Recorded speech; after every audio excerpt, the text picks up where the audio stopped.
Right, cool. And then I'll just, so that's working, and then I'll just do the introduction and we'll go straight in, and then I can edit it and crop it out. Yeah, once it's saved into my phone afterwards. Right, here we go. Good afternoon, Gills fans. Start again. It's not afternoon anymore. Good evening, Gills fans. Welcome back to Gills in the Blood TV for our latest Gills and the Blood chats with. As you can see, I am joined on Skype this evening by former Gills #1, Stuart Nelson. How are you, Nelson? You good? Yeah, I'm good, thanks. How you doing? Good stuff. Yeah, really well, thank you. Appreciate you coming on. Obviously, first question is, how are you and the family coping in a weird world that we live in at the moment? Obviously, we're all having to self-isolate and social distance and all that. And I suppose as a creature of habit, as a professional footballer, obviously your life's governed by routines of training and preparing for Saturdays or Tuesday, Wednesday games, and obviously missing the dressing room banter with the boys, I imagine. How are you coping and trying to fill your day? Well, I think you've hit the nail on the head with the routines, the creature of habit. I think that the key for me is, obviously now it's just with my family, we're stuck indoors, and to try and find that everyday routine that now becomes normal, because we don't know how long this is going to go on for. Obviously, people are saying it's going to last a while, so sort of trying to find a way. Like, obviously, my son, he's in his nurse first year at primary school, so you've still got to like sort of put some sort of education in for him. My daughter's she's 2, and then we've got a baby who's only 6 weeks old, so it's a bit full on, which is obviously why we're talking this evening after the kids have gone to bed. You know, like in the day, it's crazy, but it is what it is. It's life as it is for us all right now, and there's no complaints from me. It's just find a way and get on with it, you know. And I get up early, I go for a run. Turn the garage into like a little mini gym as best I can with the sort of stuff. Yeah, I follow you on Instagram, so I see your Instagram stories. Yeah, trying to keep yourself ticking over. Yeah, exactly.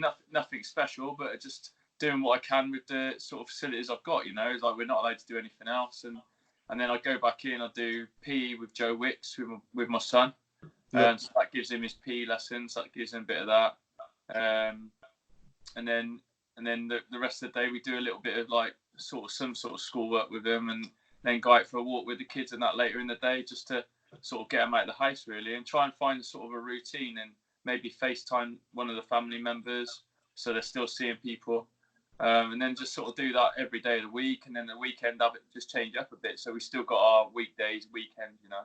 That's it, yeah, because you've got to try and keep it, especially with kids, because I've got, me and the wife, we've got 5 between us, so, so like you say, it's trying to keep it as normal as possible for the children, because luckily, I suppose, for you, the youngest one obviously doesn't understand, but for the ones that do understand, obviously it's trying to make them aware of it, but not trying to tell them too much that they don't need to know at a certain age, but exactly. That's it. Like you say, it's just trying to find things to make life as normal as possible, I suppose. We're trying to get through the days, because it's full on in it with the kids and that. Like, you can't go anywhere they want it. They don't understand why they can't do anything. And mine are on school holidays at the moment as well. So, and it's like 17, 18 degrees outside, and you're telling them they can only go in the back garden. That's it. Exactly, it's not great fun, but like you say, we're all struggling through and making the best of it. We have to. Anyway, we don't want to talk about COVID-19 all evening. The main purpose is to have a chat about your career with the Gills. So we'll go all the way back to 2012. In that summer, obviously, Martin Allen had come in as the manager and replaced Andy Hessenthaler. We were in League Two. Did you have plenty of other offers at the time? And ultimately, what was it that persuaded you to come to Kent? Well, basically, I had a few offers when I left Notts County, like a couple straight away, and I lost them because I didn't feel they were right at the time. So I went and met, I think it was Graham Turner at the time. He was the Shrewsbury manager. So I went down to Shrewsbury, had a look round. It didn't feel right. That was like the first week after I left Notts County. They come after me straight away.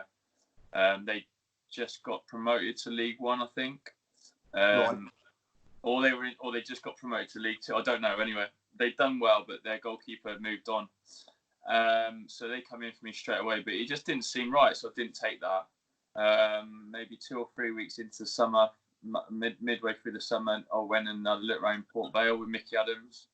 Got a deal on the table there. Again, didn't take it straight away. Ended up losing that deal, but not I don't. There's no regret to it because I know, like, if you like in life, if there's something you really want, you take it straight away. You don't hesitate. Of course, yeah. So the hesitation in myself sort of told me that it wasn't right for me. Yeah, of course. I went and looked round, and Mickey Adams, to be fair, was a great guy. I met Robert Page as his assistant, and he showed me around the ground. And it was fine, but I just didn't have that feeling for it. And then at the end of the summer, I was still waiting. Like, I believed in myself. Like, I had 2 good years at Notts County. I believed in like what I've got ability wise. And when Martin rang me up and said about Gillingham, there wasn't really too much to think about. Because it's a club I played against a lot. Because I spent the majority of my career in League One. I've had, like, since I turned pro, I've been League One in every season apart from Championship season and SPL season in the middle. You exactly with Aberdeen, weren't you, for a little while? Yeah, exactly. Yeah. So although I didn't play many games with them, those 2 seasons they were still higher than League One. And then after that, I come back to League One, and it wasn't until I went to Gillingham was my first taste of League Two since turning pro. So it was, for me, it was the setup of Gillingham was like a League One team. I played against them many times. I've always enjoyed playing at Gills, and obviously Martin, I've worked with him twice before, so it was a case. So I knew what the manager was about. I knew that when he goes into clubs, things happen. So I wouldn't be going there, and there wouldn't be like I don't know how this is going to turn out. I can only back myself, but I still need my 10 teammates on the pitch to sort of do stuff with me, plus the manager. Of course, yeah. I trust what Martin brings to a football club. Like, I think he's a very good manager as well, and that's key for me. Like, you've got to be able to get on with the manager and work well with him. And so once that happened, I come in. I played against, I think it was Dagenham at the training ground. Yeah. The boys just come back from the 2K. We had Dagenham in a friendly, and I walked in that dressing room, and as if I'd been in that dressing room for 10 years. That's how I was received with the lads. So that pretty much makes you decision straight away. I played well in the Dagenham game, played really well. I went home. I was staying at my wife's parents because we'd moved back down from Aberdeen, so we just sort of. We moved back down from Notts County. Yep. From living in Nottingham, so we sort of stopped with them for a bit. So I driven down from Finchinfield in Essex, played the game. And then we all had a day off the next day because obviously the lads had been to the 2K. Mm-hmm. And then for me, it was just about getting the deal signed and sort of get it done, really.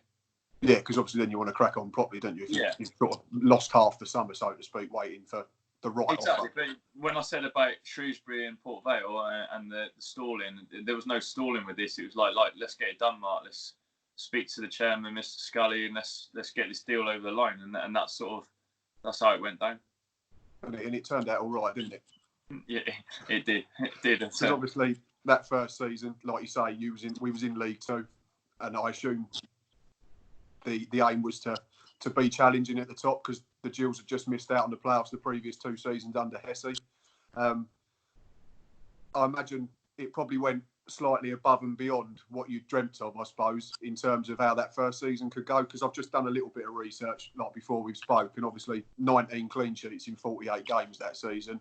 I think he was runner-up player of the year for us, and there was a small matter of we won the title as well. Yeah, exactly. So I mean, I say it was above what I could have dreamt of in that sense, but the aim when I come to Gillingham was to get promoted. I was never planning on being in League Two longer than the season.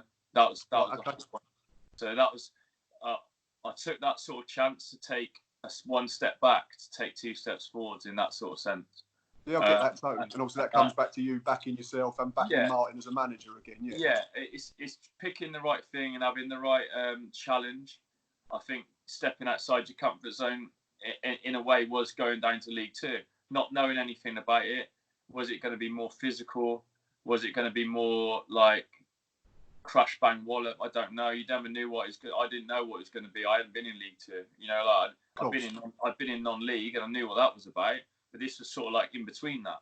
So, that's it, yeah. So that it was like, but it was a challenge, and it was like well, I'm coming here to get promoted. There ain't nothing else about me, anything else than get promoted with Gillingham. That's what I'm doing if I'm coming here, and I need to do it first season. I had 2-year contract, but I didn't want to spend the second season trying to get out of League Two as well. I wanted to sort of go and get into League One. So that was the aim. And so in that sense, it wasn't above my expectations because we did get promoted. But to go and win the league, and to some of them games we won, we was like 4-0 up at Priestfield at half time. A couple of times I think it was like it was such a joke to watch. It was so enjoyable. Like you're almost like a spectator, I guess. Yeah, it's that comfortable. Sometimes it's like that, but in football you don't get many days like that. You can get like be with successful teams that don't, like Yeovil, for example. At the minute we're 4th in the league, but we haven't been smacking anyone 4-0 at half time. Well, I think we might have done one game where we've done well like that. But that Gillingham team, we had that capability of smacking someone any week we wanted, and we were just all singing off the same hymn sheet. We all knew what we were doing. Of course, there was blips along the way, but that's the level you're playing at. You're going to get inconsistencies. That's what we say as fans all the time when you hear like people slagging off players in League One. They're like, "Oh, he's been awful today. He's only got 5 out." Like we do, like a match ratings for our Twitter page and YouTube channel each week when we go to games, and they were like, "Oh, why have you given him a 4 or 5?" You're like, "Well, they're in League One for a reason. If they're doing 8s and 9s every week, they ain't playing for Gillingham. That's the thing. You've got to be aware of the level that we're at, and it's a very good standard in the sense that it's professional football. It's not Sunday League. It's not pub football, but they're not in the Championship, they're not in the Premier League for a reason, because you're going to chuck in the odd 4 or 5 and you're going to chuck in the odd 8 or 9 or 10. But I'd imagine most of the time it's going to be sort of 7s out of 10. If you're looking at a numerical way of doing it, obviously it's not that cut and dried, it's not that black and white. But you have to, obviously, as a fan of a lower league club, realise why you're supporting that club and why them players are playing at that level. But you spoke about, obviously, the squad and the capabilities of just being able to go out and just beat any team at will. That brings me brilliantly on to the next question. Just how good was that squad, and how good was Martin Allen as a manager? And you've mentioned his abilities. Obviously, we all remember the game where he fell down the stairs in the dugout. I think he was wearing them awful red chinos as well at the time, just to make it even more funny. But at what point in that season did you think, maybe individually or collectively, we're on to something pretty special here? Was there a game, a moment, or a result? Well, I'd say that Dagenham game, as soon as I come to the club, that early on, that friendly, just felt there was something in that dressing room to be received that well by a group of players, and there was a lot of games in that dressing room straight away. There wasn't many young kids. There was a lot of like experience, and that you need that. Like, I think that's key. If you can manage a group of experienced players, so it's on the manager. But for me, the best way to get out of these divisions is having experienced players with a few exciting young lads thrown in that you can dip in and out with them, where you're not going to rely on them week in, week out, because you won't get the best out of them. But you can put them in for a couple of games. They're exciting. They'll do a job. Then you pull them back out. But the thing with Martin is he could manage a group of players, and he wasn't threatened by anyone. He was never felt he was looking over his shoulder. Oh, there's a few senior lads in that dressing room. They might be looking to take my job, which we'll probably come on to later on in this conversation about managers that not necessarily can deal with senior players. And you'll see that across the Football League now. It's a lot of younger managers coming through, and they'll try and move on certain senior players because I think they feel threatened by them. But if you get to find out about your players and understand your players, which Martin did, then I feel that you can manage them to the best of your ability and get the best out of them. And he certainly got the best out of that group that season. Because I remember spoke to Keds a couple of years ago. There was a charity game, I think. It might have been the end of the season after you'd left the club. So it had been about May 2018. There was like a Gills Legends against the celebrity thing for charity. And that was the thing he said. Like, some games he'd come in and he'd like scored 2 the week before, and then he'd come into training, and then Martin would pull him on the Thursday and say, "Ked, you're on the bench on Saturday." And he'd be like, in one thing, he'd be like, "What are you doing?" Like, I scored 2 last week. But in the other way, he'd say straight away, he'd explain it, and I'd understand straight away why I'm being rested or left out completely this week. And he said it just worked. Yeah. Well, I mean, the group respected him as a manager because He dragged a couple of players off in the season in the first half. After like half an hour, he took them off. I think it was maybe Lewis Montrose. He took him off after 20 minutes at Priestfield. Yep. And he didn't sulk. Now, there are other clubs I've been at, if you'd done that to a player, they'd be asking to go on the transfer list, you know, like they'd throw their toys out. Now, the type of manager you got, if lads like, don't get me wrong, he was fuming, like, as you would be, as anyone would be. But he then give him the next game he played, he got put in, you give him 8, 9 out of 10. Now, you don't perform at 8, 9 out of 10 if you've lost respect for a manager. You can't do it, even if you say, I'll play for yourself. It just don't happen. No. Now, that's what Martin had, and he had that said, like, people like Keds.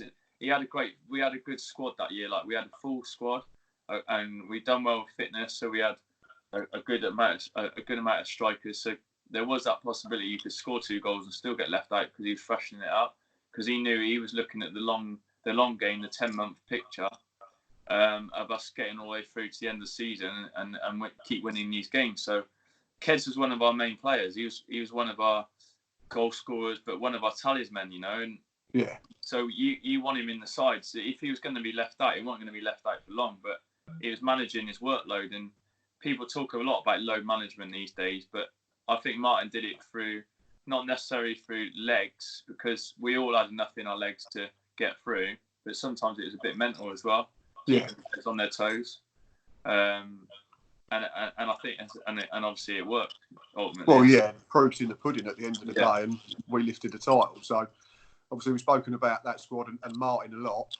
So how did, like, moving into the next season, 2013-14, obviously we're back up in League One, which is where you wanted to be as a bare minimum as an individual, I assume. Yeah. Obviously Martin got sacked quite early on. I think we didn't win any of the first. It was like the first 2 months of the season, wasn't it, in the league? Yeah, I think it's either something like we didn't win in 10 or didn't win in 8, but then we won the next 2, and then we lost the way at Shrewsbury, I think, and then he got the sack. So how did that affect you, obviously, as an individual? Because he brought you into the football club. You'd worked with him previously.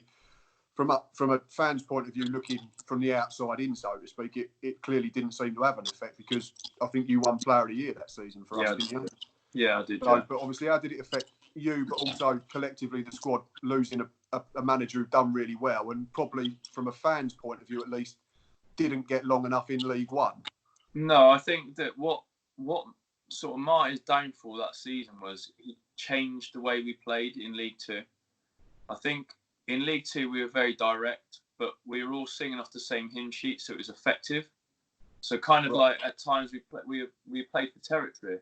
So we played for long throws. We had Charlie Lee, Chris Weltdale throwing long throws in. We played for set pieces, but we worked so hard on these things in training that they weren't like a fluke. We that was our game plan, and it might not have been maybe what the fans want us, the purists wants to see. But I'm a football fan as well, and if I go to watch my team, I work all week to pay my money to support a football team. At the end of the day, if you ask me, do you want to see total football and not win all the time, or do you want to just see winning football matches? And me personally, I want to see winning football matches. I want to go home at 5 o'clock on a Saturday, buzzing, we've just won a game. And if all I've got to moan about is a bit like long ball again, oh yeah, come on, but we won a game, and now we're top of league. Now we've won League Two, so that's the way I see it. But of course, that season. Martin, I don't know whether someone got in his head or something used to say about what type of manager he was. He's very direct. Because when I was with him at Brentford, we were very, very direct. But we finished in the playoffs 2 years in a row. We got to the 5th round of the FA Cup, and then at Notts County, he kept us up as well when he come in there.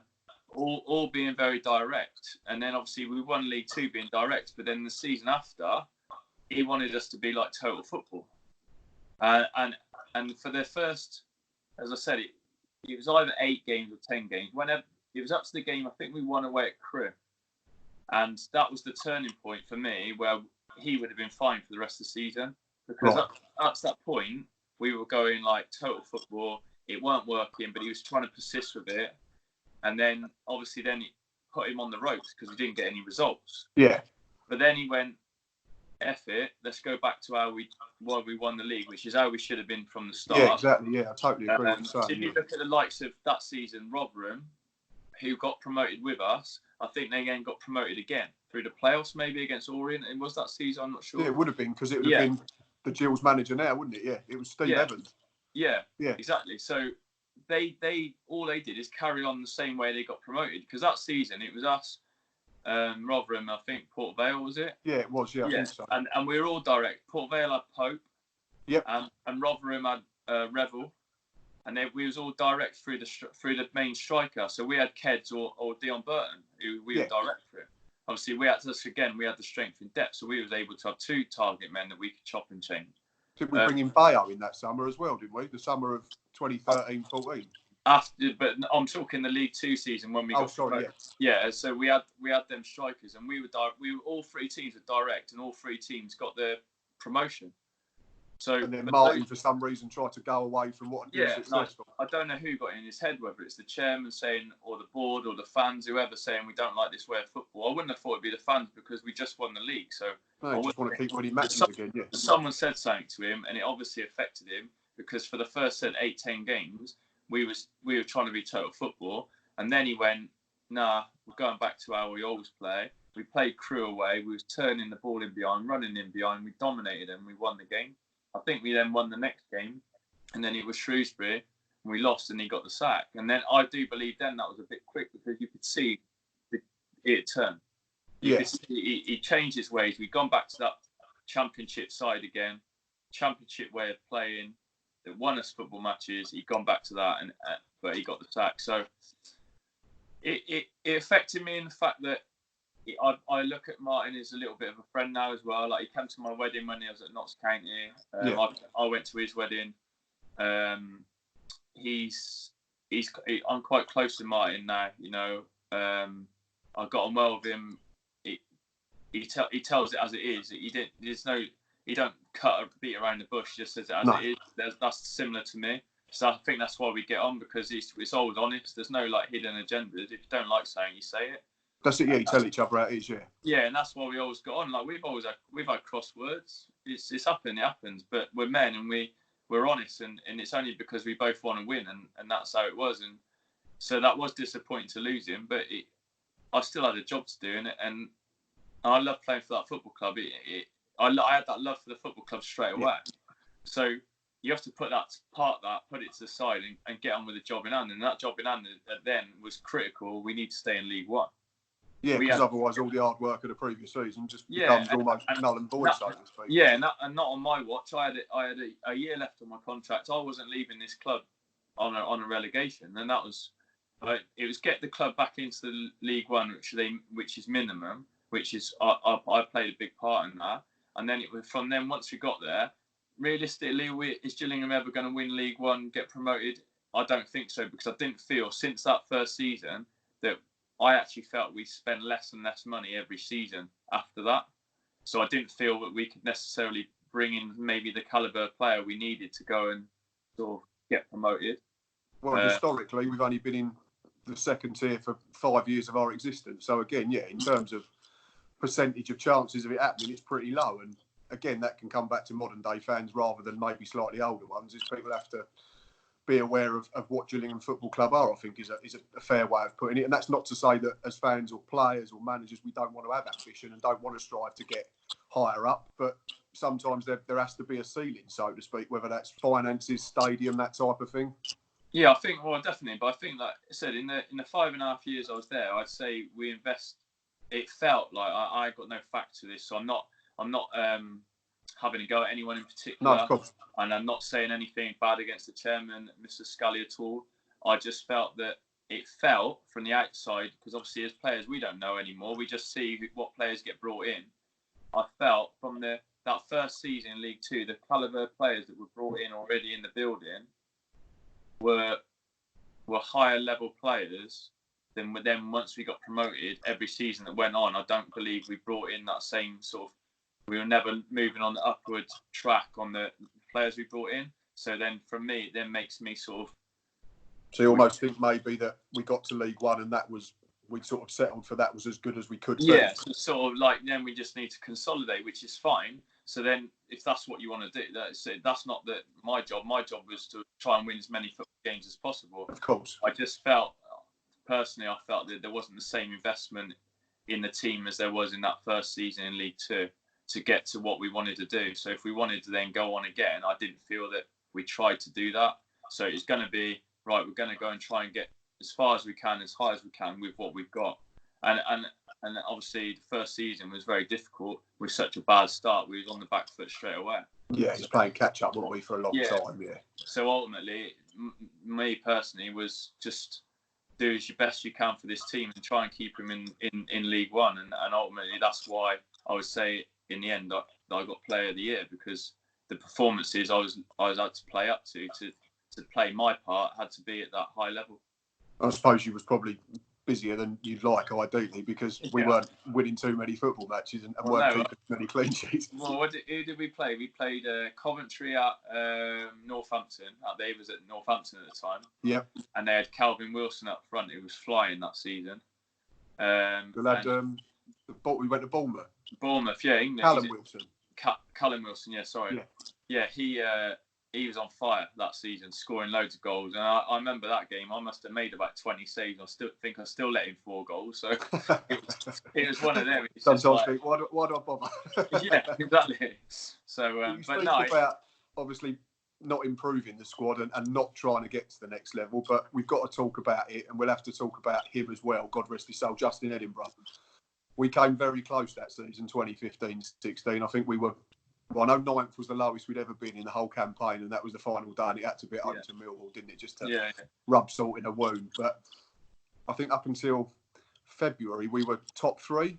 Yeah. I don't think we fell out of the playoffs until game 43 when we lost at Burton. Yeah. Just looking back now, how good was that squad? How far could it have gone? And do you feel that perhaps, considering how good we were for so long, we probably ended up underachieving slightly that season, or is that unfair? I think what we was blessed with that season is a very, very, very good footballer in our team. We had Bradley Dack. He was a fantastic footballer. Obviously, he broke into the side at the very end of our championship winning season. So but he was around the team all that year, so he got that experience gained from winning football matches, winning a league title, and although he didn't play a big part of that season, I think he learned a massive amount from that. I think he also didn't he score the goal that secured us safety in the first season in League One as well, home to Tranmere. Yeah, he might very well have done. I know he definitely scored, and I remember you running the length of the pitch in front of the Rainier to celebrate with him. He'd come off the bench, and I think a corner got played in. And he'd just come on, and he had a touch, got it out his feet, and half volleyed it in the far corner. And I'm sure it was a game that secured safety for him. Yeah, and I mean that said it all about that guy. You know, he had that about him that he was a game changer. You know, he was. But that season, he absolutely ripped it. He smashed it. You couldn't have wished for a better season. But then we beat, I think it's Peterborough, and we went top at the end of January. We did. Yeah, went top at the end of January, and then Dacky got injured. Johnny got injured, and that rocked us. That was the bottom line. Those two were key players, and as you can see from where they've gone on since, like John Egan's touching on the Champions League with Sheffield United. Yeah, it's ridiculous, isn't it? That Premier League's a joke at the moment. And Dacky would have been in the Premier League this summer if he didn't have this bad knee injury. Yeah, I think there was talk of a couple of. I think West Ham had got bandied about, and I think Bournemouth might have been mentioned. Yeah. But obviously, we don't know when next season is now, do we? Unfortunately, that's the trouble. Oh, exactly. But I still think he will move on again. But obviously, when you get to a certain level of club, like he's at with Blackburn, they're such a big club. Yeah. They can sort of stop you from moving on and stop you from progressing, because if clubs don't want to, if they put too high a price tag, or you can sometimes price him out, and I think, in a way, he has been priced out because he went to Blackburn and done exactly the same there as he done for us, and he was carrying that side there. And then he's done it in the division above as well, exactly the same. That's how good he is, and they know how valuable that is, and they won't let him go. So the difference between him and John Egan is that John Egan went up with Sheffield United, so he didn't have to move to get to the Premier League, and Daki's going to have to move because he's not going to get promoted with Blackburn. Yeah, I can't see Blackburn getting promoted, not in the next season or so anyway. But so to sort of go back, losing them two players at a very key time was massive for us, and when they come back, I didn't feel John Egan was the player he was when he went away. I don't think Daki was either, sadly. No. I think we probably rushed them both back a little bit. Yeah, That's what it looked like as fans. Yeah, and I think with Daki as well, I think there was a lot of talk about him going in January, and he didn't go, so that can get into a player's head. And then that was the Bristol City bid, I think, wasn't it? Yeah, that's right. And so his head sort of probably flew off with that, being a young lad that he was, a lot of money being thrown about. There was probably through his agent, he probably knew a lot about that deal, and then it didn't happen, and then a few days into February, he got injured. The window shut. His head's probably scrambled. So by the time he come back, he's had a lot of time to think about it. He's probably not. He wasn't, and he wasn't the player he was. And I ain't in any way blaming those two players. Oh no. But our team was based through them two. They was like the spine of our team. To lose them, it was such a massive thing for us. Well, we also missed Cody pretty much all of that season as well, didn't we? Because I think he was injured in pre-season, didn't come back till the end of September, scored at home to Fleetwood, I think, when we battered them. And then he got broken foot, didn't he, at Millwall, just before Christmas. And we didn't see him until probably 4 games from the end. And by then, I think, sadly, the wheels had already fallen right off for us. Yeah, well, we got on that. You talk about momentum, and at the time, our momentum was backwards momentum. And we couldn't get out of it. That was the bottom line. It was... There's one game I have to ask you about, and it was on the telly, and Boz, who does the channel with me, was Wigan. Oh, Wigan, yeah, sorry. Because we were 2-0 up, weren't we? And I think if we'd won, I think we might have gone top. Yeah, that's probably right, yeah. And we ended up losing 3-2. I think a couple of the goals were soft. I think there was one, they said there was a foul on Ossa Davey in the build-up, but that might have been Justin just trying to, back his team, so to speak. But we're adamant that night, if we'd hung on, because I think they then went on about an 18-game unbeaten run as well. Yeah. Boz, who does the channel with us, he's adamant if we'd held on that night, we'd have won the league. So it's a big call because you don't know if Daki and John Egan still got injured at the same time they did. I couldn't necessarily agree with that because they said they were such a big players for us. That's a fair point. It was a disappointing night for the team and for myself ultimately because a mistake was costly from the max power shot. It slipped through, but that's goalkeeping. That's the position I'm in, and I didn't make many mistakes in my time at Gillingham, but obviously that one was a disappointing one.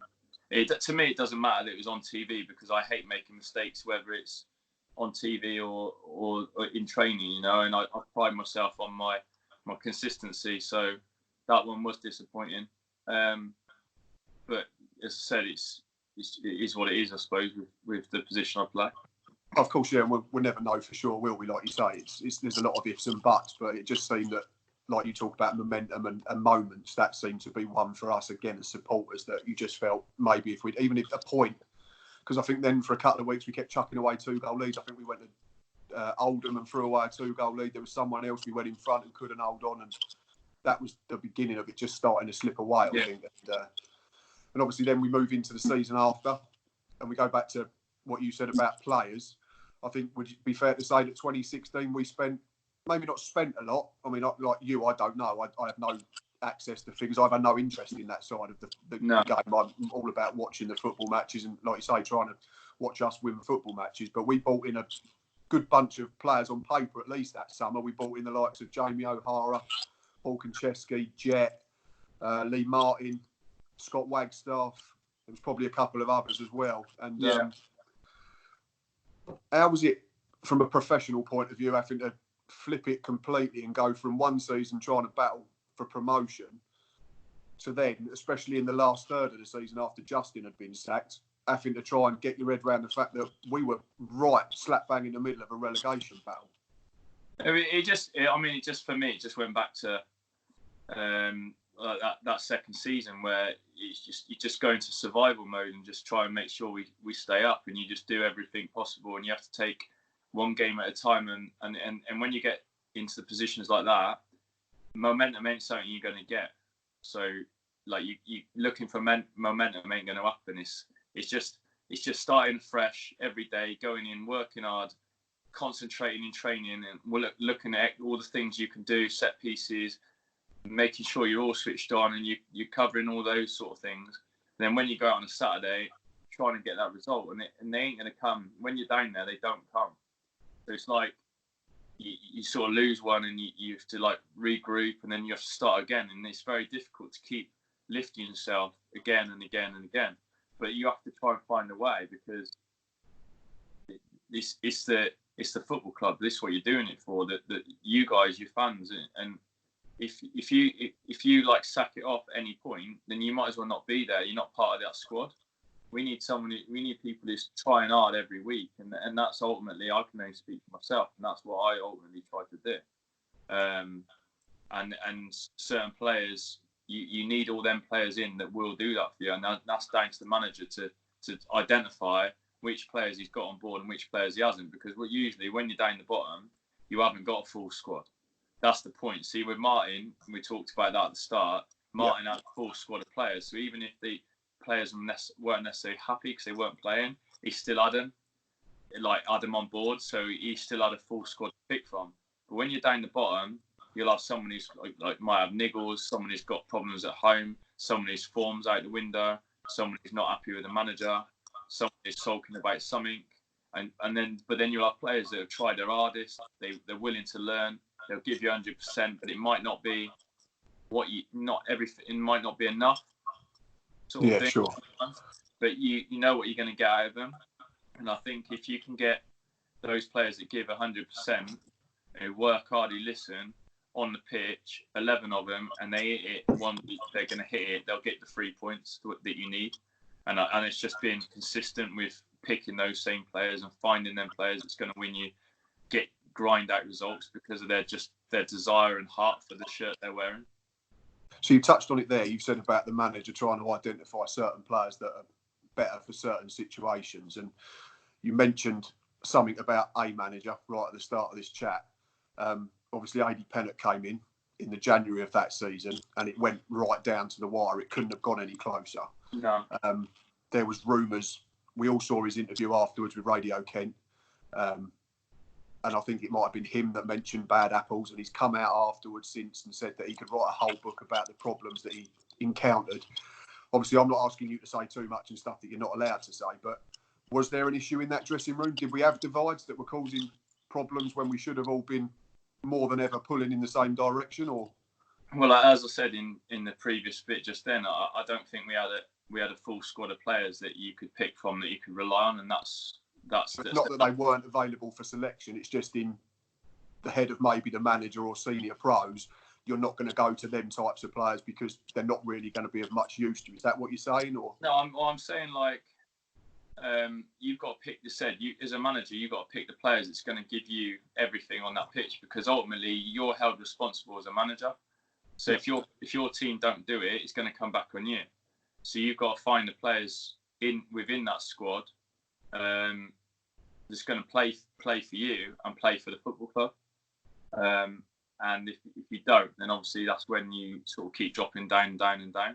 Obviously, AD inherited that team. He's come in through the season, so he's not necessarily had a chance to go and bring in the players he knows he can trust because he's brought them in.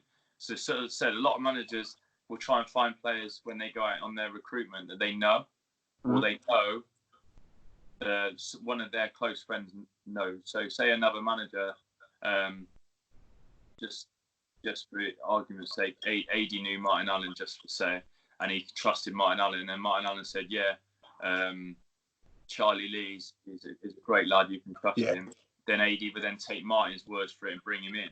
But what I'm saying is AD come in and he had to deal with the players he had. So of course, yeah.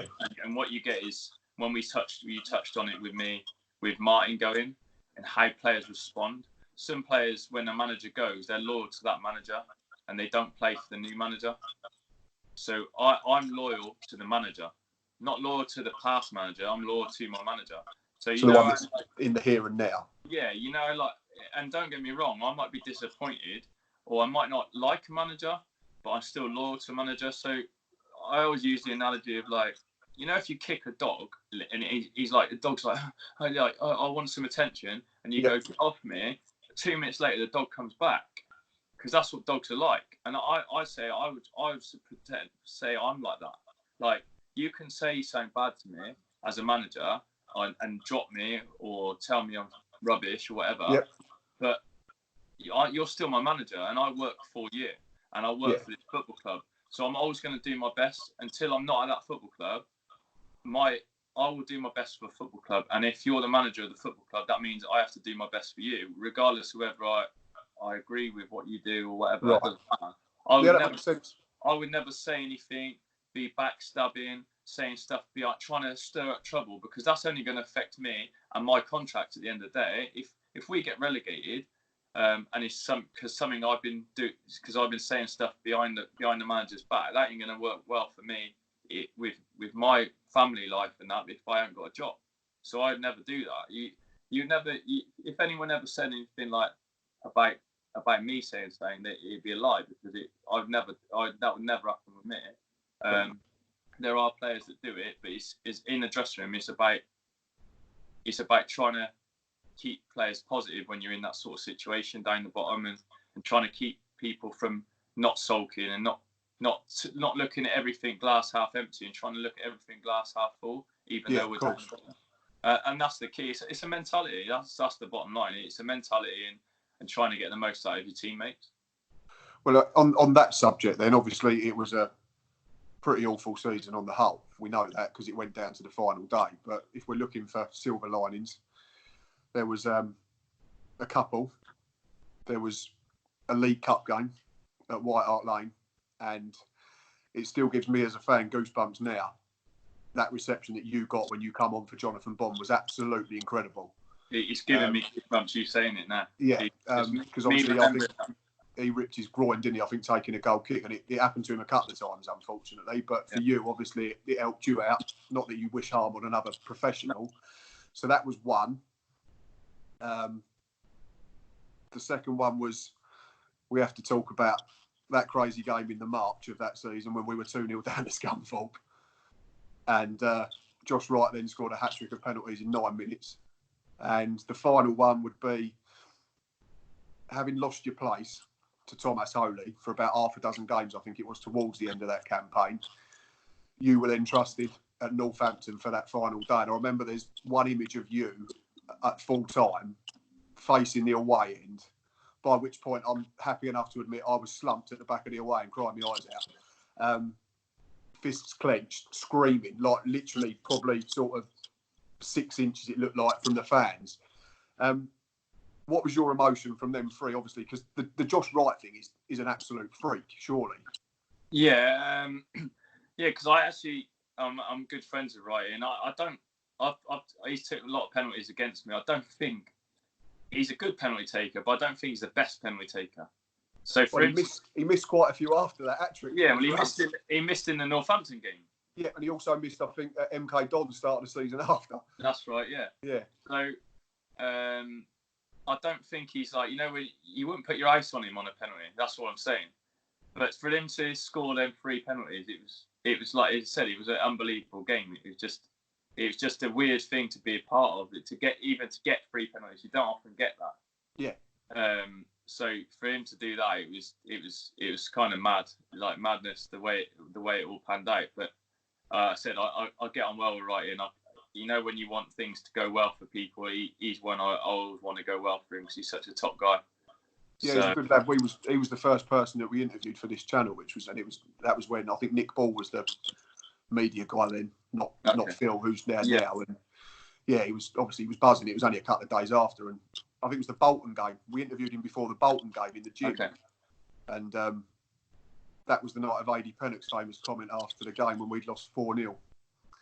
And was it Philippe Moraes had torn us a new one? Oh. And he played Ollie Muldoon at left wing back. I don't think the kid had ever played there in his life. And he came out afterwards in the press conference and said that Muldoon had kept the lad quiet. He set up all 4 goals. I was like, what are you talking about? But I suppose you say things in the heat of the moment, and it's obviously, as a manager and a player, if you're getting interviewed and having a microphone thrust in your face seconds after a game, and you say some things without the benefit of being able to sit down and think about it before it comes out your mouth, I suppose. But just talk me through that reception at White Hart Lane quickly. Well, it was one of the best feelings ever in football, because obviously I was disappointed because I played in the Watford game that got us to White Hart Lane. Mm-hmm. That got us to play that Tottenham game, and then obviously I come in. We played Watford on the Tuesday, and I played really well in that game. After having a bad game at Scunthorpe, it was probably my worst game of my career at Scunthorpe. I'm glad you brought it up, because I don't want to sit here and say. It's fine.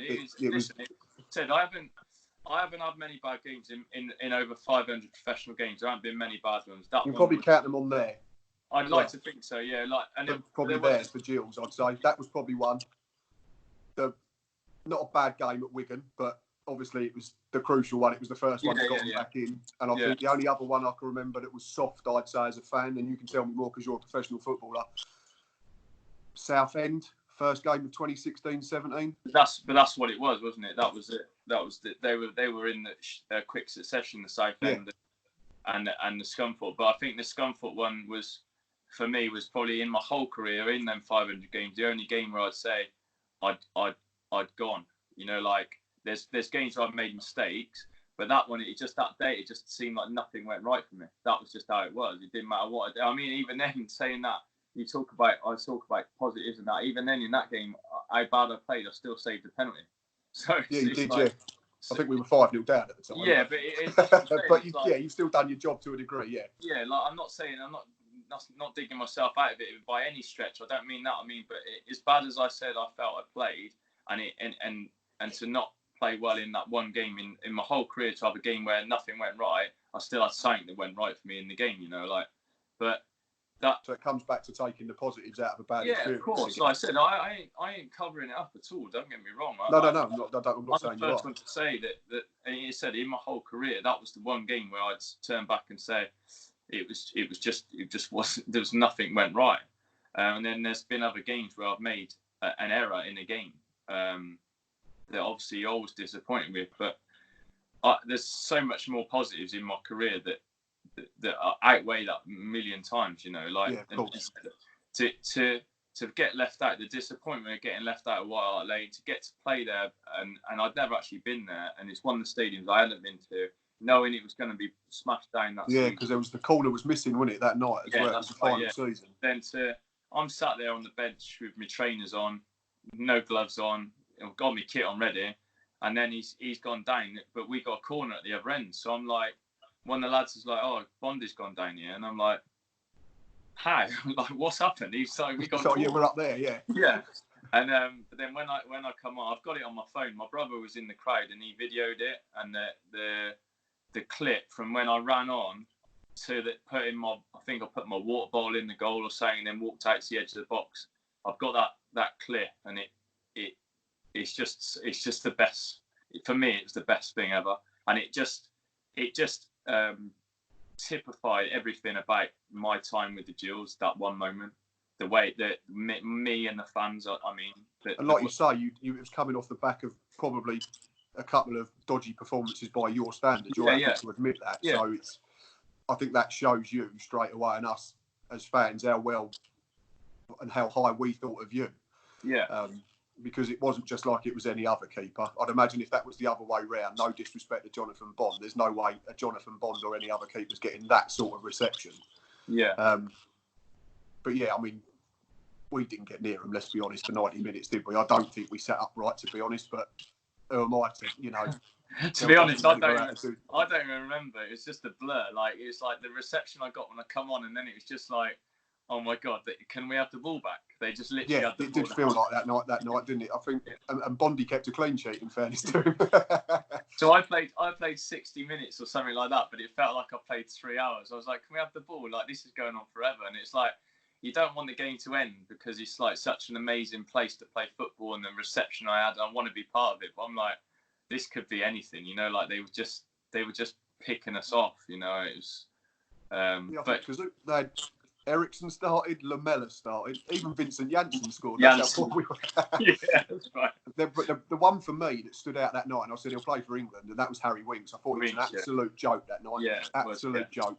Yeah, he was. He definitely was. But like you say, them games aren't about the result in as much. You don't, as professional players, you don't want to get beaten, shown up, but sometimes you just have to enjoy atmospheres like that for what they are. Well, another one I had that season, just before we get on to the end of the season, was the Charlton game, being the derby. I was on the bench. I'd come on again in that game, second half, saved a penalty. And yes, you did. And then did they score just after? Yeah, they did. Yeah, but we drew the game. So, and I was at the Charlton end, and obviously it's being the derby that it is, the local. It was full, and I was getting absolutely hammered, and it was just brilliant. It was just to come on and save a penalty, and I made a lot of saves in that short space of time, but they did get their goal. I think to draw the game, I got given man of the match after the game as well. So it was just that these are all like things that, on the back of saying negative, I was able at Gillingham to always seem to turn some sort of positive out of everything. That's the way I think you have to live, isn't it? To be honest, and I mean, like we spoke right at the beginning about the current situation, not just in football, in the world and everyday life. We're all having to try and do that at the moment, aren't we? So I think it's a decent way to live. But obviously, your last season, I imagine, was probably very tough for you. So Adi was the manager at the start of that campaign. Yeah. Made Thomas his number one. So I think, didn't we have 4 keepers at the start of that season? There was you, there was Thomas, there was Tom Hadler, and I think was Steve Arnold still there for a while? No, he got brought in, I think, because Adi rang me up in the summer, end of the season, just went, I don't want you at the football club. Just that blunt? He was like, I want you to cut it. Well, he rang me up, and we'd left. It was after the Northampton game, so I come back in for that game, which showed me that it wasn't about form. It was about something else. Because if you think someone's crap, then you don't put them in to a game that's going to define not only your job, but the football club's position, status in the league. I hadn't played for 6 weeks. I hadn't even been involved in the team. Like, I was just literally in training. I was like moved away. I wasn't really part of it. Oh, really? And it was made very difficult for me that end of that season. And then I said, when I got left out, I said, you'll need me, because I believed in myself. I said, you'll need me. And then he then put me in, and ultimately I said, the way I see it is, you don't need to say anything, because if you think someone's rubbish, and if you're the manager and you've got the whole football club resting on your shoulders to stay in the Football League, and you need to get a result last game of the season, if you think someone's rubbish, would you put them in? You wouldn't put them in your team. Yeah, and it's not like we were safe, because I think like the season after, Steve Lovell done it, and he took Thomas out and he played Tom Hadler against Blackpool, but we were pretty much safe at the time. Oh no! I suppose you could have understood it if he'd gone, right, we're safe from relegation, we're going to give Thomas a run of games to see what he's made of in league football. But yeah, like you say, we were still right in the middle of it. So for you to then miss a month and a half, and then suddenly to be told, hang about, you're my man again for 90 minutes. Yeah, I suppose looking at it in that sense, and again, it comes back from you know more about the situation than I do as a fan looking inwards. It doesn't paint a pretty picture of one individual, I suppose. Well, all I say is I don't know much more than you. Like, I got left out, and I said, why am I being left out? And he said, it's nothing you've done. I just feel like I want to play Thomas. So that was how it happened. It wasn't really, we had a long chat about it at the time.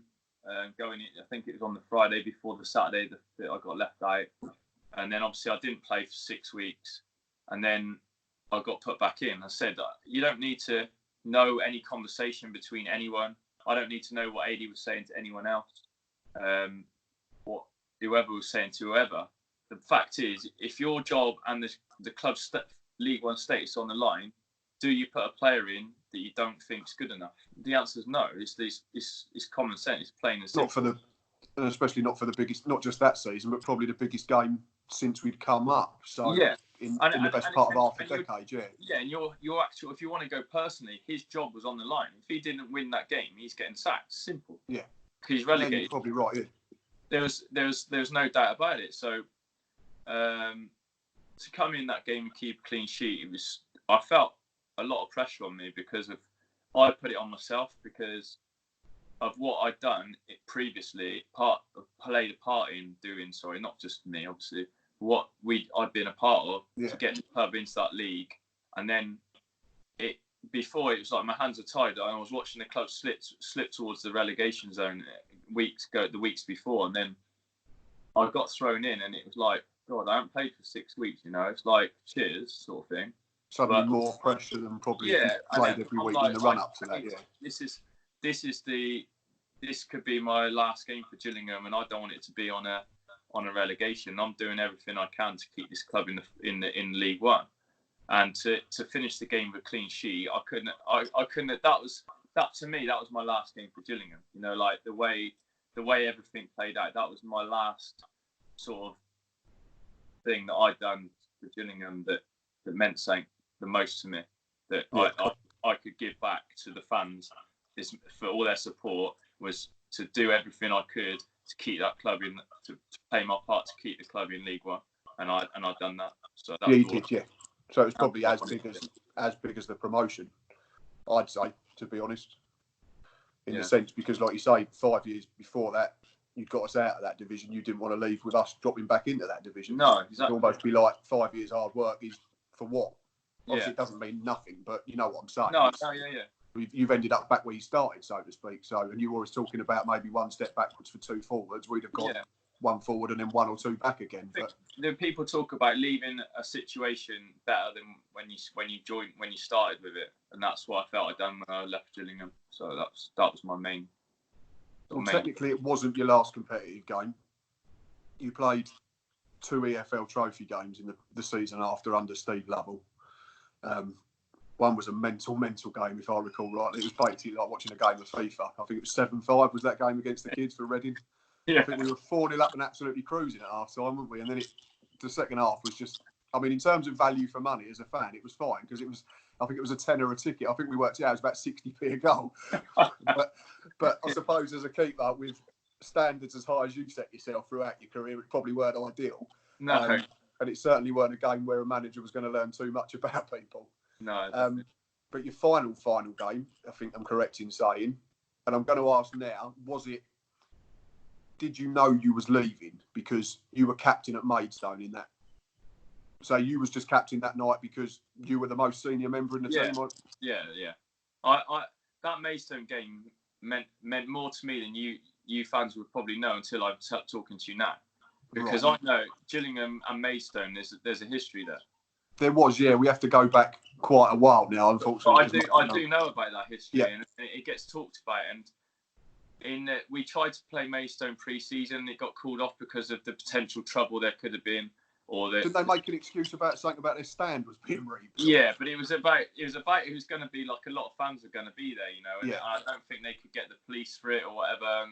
And that was disappointing because I knew about the history. I learned about the football club going back through the years, and to play that game, it was like, for all the stuff that was going on for me, just before I left to get to play against Maidstone was such a big thing. For me, it was such a big thing because I was now part of this Gillingham life. This football club is part of me now. And to get a go against Maidstone, which not many people have got, I got to have a go in that game, and that meant a lot to me. And to go into a Senior Cup game and have the crowd that was there, it was a joke. It was quite a few of us turned up, for a regional tie. Yeah, so it's like to play that and to lead the team out of Maidstone. For me, that was a massive thing, and I rank that up there with other achievements I've had at Gillingham just because of everything about it. Because you knew what it was about, and I think that says a lot about you as not just a player, but the fact that you've taken the time to research this history. Because that's not like that was in the last 5 years. That was, I mean, I don't think we played a league game against them since 1992. No. So you're going back a long, long way. I suppose that brings the curtain down on Gillingham. Probably was from my point of view, I would have said it looked slightly more low key than you'd have probably hoped, but it got announced at the end of the January transfer window that you were leaving. 38 now. Yeah. Still in really good shape, just judging by what I watch on Instagram. Obviously, you're not on Twitter. How long does the Stuart Nelson story continue? You have to ask the potential managers for that, because I just keep going. Like I love playing football. I love sort of connecting with fans, whichever club I'm at. I love having that connection with the fans.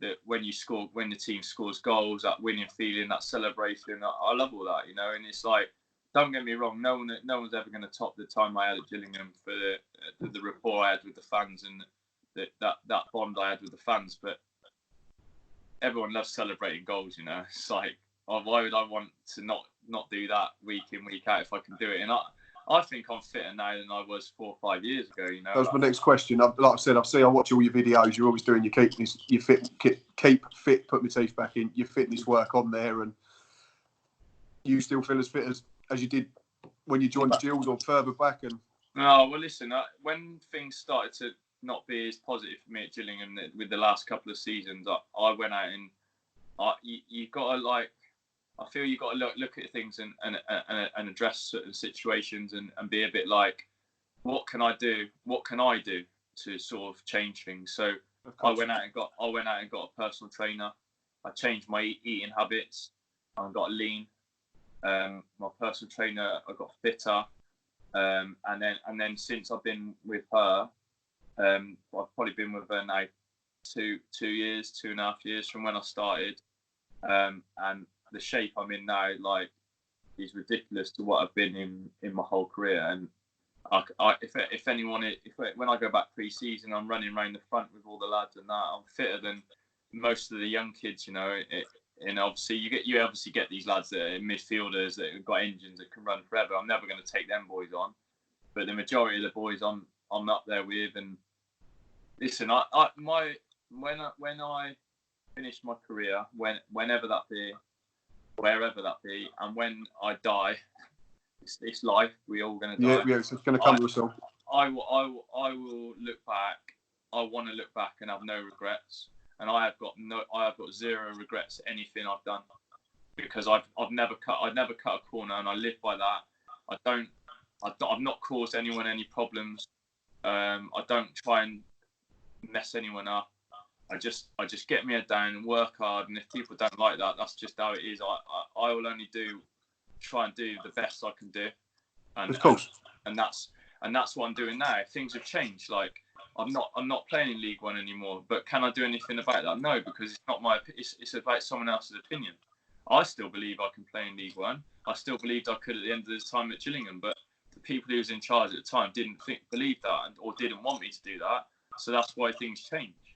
And likewise now, if I'm not playing football next season, whenever that be, that ain't going to be down to me. That's going to be down to not being believed in by another manager, but it won't be for the want of trying. And if it does end that way, then it won't. I'll have no regrets, because I've trained almost every day since this season's been done. I've been running. I've been training, as you said. You've seen. I don't need to. I post more stuff on Instagram more for my personal trainer to promote her, because the work we do together. I'm not promoting it for anyone to see what I'm doing. If I do anything, it's to try and help people, because I'd like to help people to energise them, to give them the belief that they can do stuff in their garage and work hard. And this just because we're locked in doesn't mean it's the end for them. Their life is over for 2 months or whatever we're locked in for. You can still do more. And in the last few years, I've just been that more positive person, try and be positive towards other people, because I feel like if you can be positive to other people, their positivity will come back on you. And that's sort of, like I said, live my life now. This has started probably at Gillingham, the way these positive things started building at Gillingham, with maybe how you guys were positive towards me, even after some times where it wasn't so great. And the positivity you give me would give me the positive to then be positive to someone else. And then now I've learned how I do it through my Instagram, where I put positive things on. I do positive things. It's trying to just get anyone who wants to see. I always live my life to someone's always watching. And if you want them to be. You don't want to let anyone down, I've got a duty for the way I put a responsibility on myself. Yeah. That if anyone's watching me, they're only going to see really good stuff, and that's what I try and do. So if I'm training, if I'm playing, if I'm in the gym, if I'm washing up in the kitchen, I'm gonna do it to my best of my ability, and I'm gonna have no regret for it. I'm never going to cut a corner. I can't live with it either. If I cut a corner, I'd end up turning around, running back, and then going back round and doing it again. So you're almost causing yourself trouble. It'll bug me until I clear my mind, sort of thing. That's so just it's just a case of controlling the controllables. Yeah, exactly. The stuff you can't is out of your hands, like you say. Yeah. Now, so I've just looked. We've been talking for over an hour. It's flown by. It's been a real pleasure. I'm so glad you came on. Like I say, I messaged you a couple of years ago, just after you'd left, and you said no, not yet, which is understandable. But I'm glad we've got it done. I've really enjoyed this one. It's been a really good insight into a very good time for Gillingham Football Club. Good luck with the rest of the season. Whenever we get to step into a football stadium again, you're nicely placed with Yeovil. Yeah. In fact, you've got the fella up front for you is the fella that scored for us in that Kent Cup game, isn't it? Who's that? Reece, isn't it? Reece. Oh, Reece, yeah. He's injured. So all the best for the rest of the playing again, he might be fit again by then. So. That's it, all those that we've got Burner thinking, we can get back for the end of the season now. Yeah. So, again, it comes back to looking for silver linings and stuff like that. But honestly, it's been a real pleasure listening and chatting to you. Good luck with the rest of the season and moving forward, and hopefully we'll see you back in the Football League. Yeah, brilliant, thanks. Right, Gills fans, I hope you've all enjoyed listening to me and Nels chat as much as I've enjoyed listening to Nels tell me his stories. As always, you know where we are, YouTube, Facebook, Twitter and Instagram. Please get involved. Please leave your comments. Again, thanks to Nels. Until next time, up the Gills. Thank you. Really enjoyed that, mate.